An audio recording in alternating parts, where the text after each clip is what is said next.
This is the true story about my life. Let's continue with chapter 1, shall we?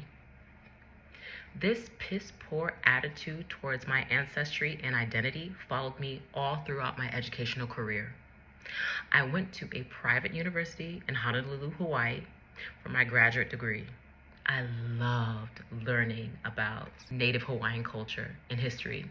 I had the opportunity to visit the Honolulu Museum, and I saw an image of the Royal Hawaiian Bloodline Chart.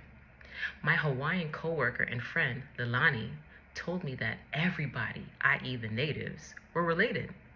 She shared with me that her and her boyfriend had to reference a similar chart to this one to ensure that they weren't cousins. I glanced back at the chart and I thought how amazing it was that she could trace her roots back and see that it led to royalty. In a brief moment of sadness, I reflected on the conversation with my father long ago and acknowledged that, unlike Leilani, I have no proof of my royal lineage. After that moment, I went back to my ignorant, self-hating ways. Fun fact, I was one of 2 Black women in my graduating class. My colleague was an African woman named Akata. The funny thing was, during the 3 years it took me to get my MBA, we never ran into each other.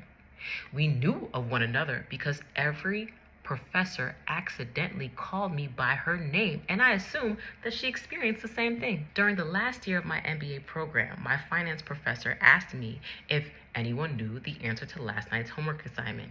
I raised my hand, and the professor said, "Yes, Amaka, you may answer the question."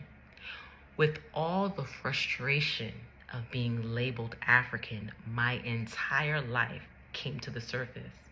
I had finally reached my boiling point, and I slammed my head on my desk and I yelled, "I am an American, damn it! My name is Vicky, and I'm not African." A deafening silence came over the room as everyone's eyes fixed on me. The first student giggled, and the entire class laughed at my shameful behavior. For the first time in my life, I saw how pitiful my self-hatred was through the lens of my white, Asian, and Hawaiian classmates.